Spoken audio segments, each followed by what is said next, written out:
एक हसीद फकीर के जीवन में उल्लेख है कि एक सुबह वह अपने झोपड़े के बाहर खड़ा हुआ और पहला आदमी जो रास्ते पर आए उसने उसे भीतर बुलाया और उस आदमी से कहा कि मेरे प्यारे, एक छोटा सा सवाल है, उसका जवाब दो और फिर जाओ। सवाल यह है कि अगर रास्ते पर 10 कदम चलने के बाद तुम्हें हजारों स्वर्ण अशर्फियों से भरी हुई एक थैली मिल जाए तो क्या तुम उसके मालिक का पता लगाकर उसे वापस लौटा दोगे? उस आदमी ने कहा, निश्चित ही, जैसे ही थैली मुझे मिलेगी मैं आदमी का पता लगाकर उसे वापस लौटा दूंगा। वो फकीर हंसा।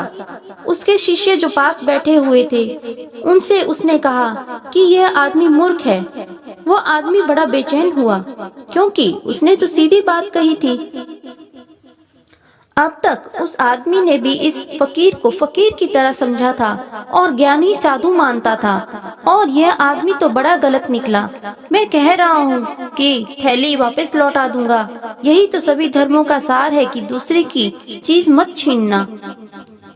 और उस फकीर ने उससे कहा कि तू जा, अब बात खत्म हो गई। तब वह बाहर जाकर खड़ा रहा।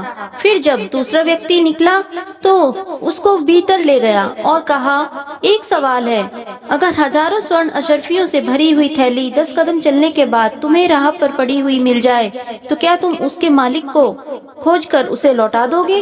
उसने कहा, तुमने क्या मुझे मूर्ख समझा है? इतना बड़ा मूर्ख समझा क्या? लाखों रुपयों की स्वर्ण अशर्फियां मुझे मिलेंगी और मैं लौटा दूंगा। तुमने मुझे समझा ही क्या है? एकदम भाग जाऊंगा ये बस्ती भी छोड़कर, और कहीं वो मालिक पता न लगा ले, इसलिए ये जगह ही छोड़ दूंगा। फकीर ने अपने शिष्यों से कहा, ये आदमी शैतान है। अब तो शिष्य भी थोड़ी झंझट में पड़े क्योंकि पहले व्यक्ति को कहा कि वो मूर्ख है।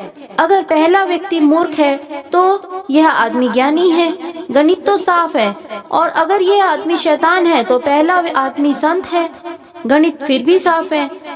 पहले को कहना मूर्ख और दूसरे को कहना शैतान संगति नहीं मिलती थी। लेकिन शिष्य चुप रहे क्योंकि फकीर तब तक बाहर चला गया था। वो तीसरे आदमी को पकड़ कर लाया और उससे भी यही सवाल किया कि लाखों रुपयों के मूल्य की अशर्फियां मिल जाएं 10 कदम दूरी पर चलने के बाद तो क्या तुम उसके मालिक को वापस लौटा दोगे?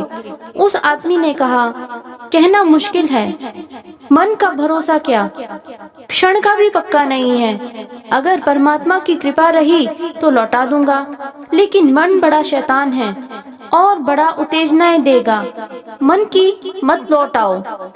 मेरा सौभाग्य और परमात्मा की कृपा रही तो लौटा दूंगा, मेरा दुर्भाग्य और उसकी कृपा न रही तो लेकर भाग जाऊंगा, पर अभी कुछ भी नहीं कह सकता। क्षण आए तभी पता चले। उस आदमी ने यह कहकर सबका मन मोह लिया। उस फकीर ने अपने शिष्यों से कहा, यह आदमी सच्चा संत है। इसका क्या मतलब हुआ? संत का पहला लक्षण है कि वो क्षण के साथ जिएगा। कल के लिए निर्णय नहीं लिया जा सकता। कल की कौन कहे? कल क्या होगा कौन जानता है?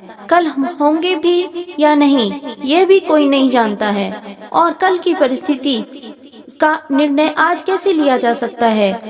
कल अज्ञात है। अज्ञात के लिए आप लोग निर्णय कैसे ले सकते हैं? आने दो कल को। जीवन कोई नाटक नहीं है। तुमने आज रिहर्सल किया और कल नाटक में सम्मिलित हो गए, इसलिए पहले की तैयारियां काम न आएंगी। जीवन में कोई भी अभिनय की पूर्व तैयारी नहीं हो सकती। तुम जीवन के लिए तैयार कभी नहीं हो सकते। यही संत तत्व का सार है।